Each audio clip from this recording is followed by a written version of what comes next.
June 1974, shorthand Tamil senior grade.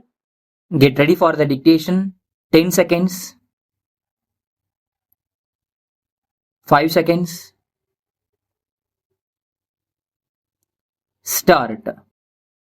ஏழையின் சிரிப்பில் இறைவனை காண்போம் என்ற பேரறிஞர் அண்ணா அவர்களின் மொழிக்கேற்ப அவர்களால் உருவாக்கப்பட்டது இந்த அரசு. அவர் மறைந்த பிறகும் அவர் வழி நின்று தொண்டாற்றுவோம் என்று இந்த அரசின் சார்பில் அறிவித்து நாங்கள் தொடர்ந்து பணியாற்றி வருகிறோம். குடிசை பகுதிகளை மாற்றுவது மட்டுமல்ல, தமிழகத்தில் இருக்கின்ற ஏழை எளிய பாட்டாளிகள், தொழிலாளர்கள், கிராமத்து விவசாயிகள் ஆகியோரது வாழ்வில் நல்லொளி பாய்ந்திட வேண்டுமென்ற உறுதி படைத்த நெஞ்சத்தோடு இந்த ஆட்சியை நடத்தி வருகிறோம்.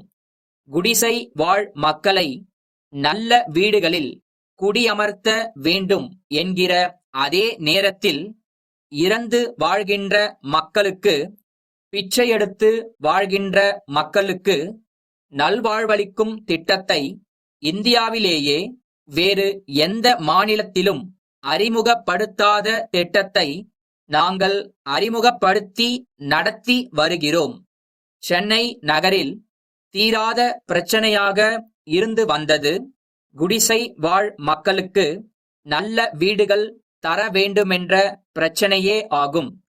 பல்வேறு மாநிலங்களில், டில்லி போன்ற இடங்களில் குடிசைகளை மாற்றி இருக்கிறார்கள்.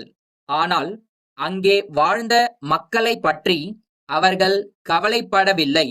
குடிசை பகுதிகளால் நகரத்தின் அழகு குறைகிறதே, நகரத்தின் எழில் குறைகிறதே.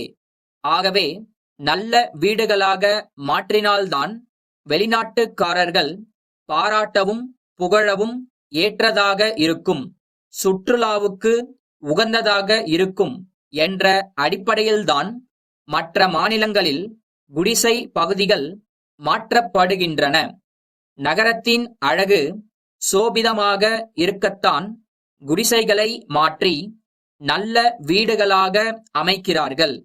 அப்படிப்பட்ட வீடுகளில் குடியேற வருகிறவர்கள் லட்சாதிபதிகளாகவோ தொழிலதிபர்களாகவோ இருக்கலாம். குடிசைகள் மாற்றப்படுவதன் மூலம் இருக்கின்ற கோரம் போக்கப்பட வேண்டும், அலங்கோலம் மாற்றப்பட வேண்டும், அழகு மிளிர வேண்டுமென்ற அடிப்படையில் அவர்கள் பிரச்சனைகள் முடிகின்றன.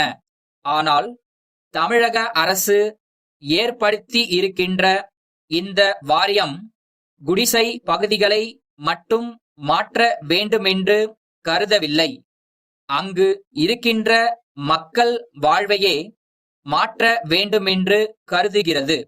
அந்த பகுதிகளில் யார் யார் வாழ்ந்தார்களோ அதே நபர்கள் மாற்றப்பட்ட இடத்தில் வாழும் உரிமையை செய்து அளிக்கும் அரசு இந்தியாவிலேயே தமிழக அரசுதான்.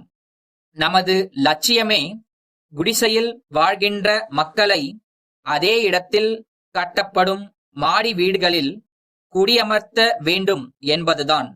குடிசையில் வாழ்கின்ற மக்களை வேறு இடங்களுக்கு செல்லும்படி சொல்லும்போது அவர்களுக்கு வீட்டு வசதி செய்து தருவது மட்டுமல்ல, தொழில் வசதியையும் பார்க்க வேண்டும். வடக்கு அடையாறு காலனியில் குடியிருக்கிறவர்களை கோட்டூருக்கு பக்கத்தில் குடியிருக்க சொல்கிறோம் என்றால் அவர்களின் தொழில், மற்ற வாழ்க்கை வசதிகள் இந்த பகுதியில் இருக்கும். ஆகவே தொழில் வசதி கெடாத அளவுக்கு குடியேற்றப்பட வேண்டும் என்கிற கொள்கையை ஏற்றுக்கொண்டு பணி செய்து வருகிறோம். சென்னையில் மொத்தம் 600 குடிசை பகுதிகள் இருக்கின்றன என்பதை தெரிவித்துக் கொள்கிறோம். 8/11/1971 சென்னை. அன்புள்ளவர்களே, அமெரிக்க அரசாங்கத்தின் அழைப்பினை ஏற்று 3 கிழமைகள் அந்த நாட்டில் சுற்றுப்பயணம் நடத்திட உங்கள் இதய வாழ்த்துக்களுடன் புறப்படுகிறேன்.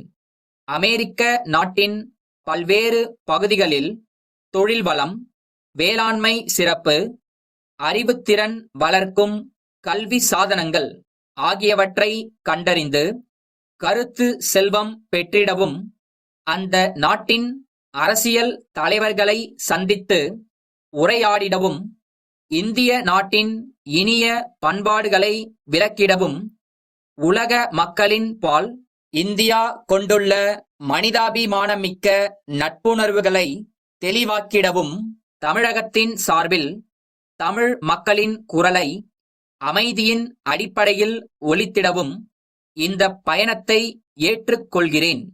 நான் தமிழகத்தில் இல்லாத இந்த சில வாரங்களில் கட்சி சார்பற்ற முறையில் தமிழகத்தின் அரசியல் பண்பாட்டை காத்திட வேண்டுமென்று கேட்டுக்கொள்கிறேன். எல்லா துறைகளிலும் அமைதி திகழ ஒத்துழைப்பு தர பணிவன்புடன் வேண்டுகிறேன். உங்களையே எண்ணியவாறு இந்த பயணத்தை நடத்துவேன். நீங்கள் எனக்கு துணை இருக்கிறீர்கள் என்ற திட சித்தமுடன் சென்று வருகிறேன். தங்கள் அன்புள்ள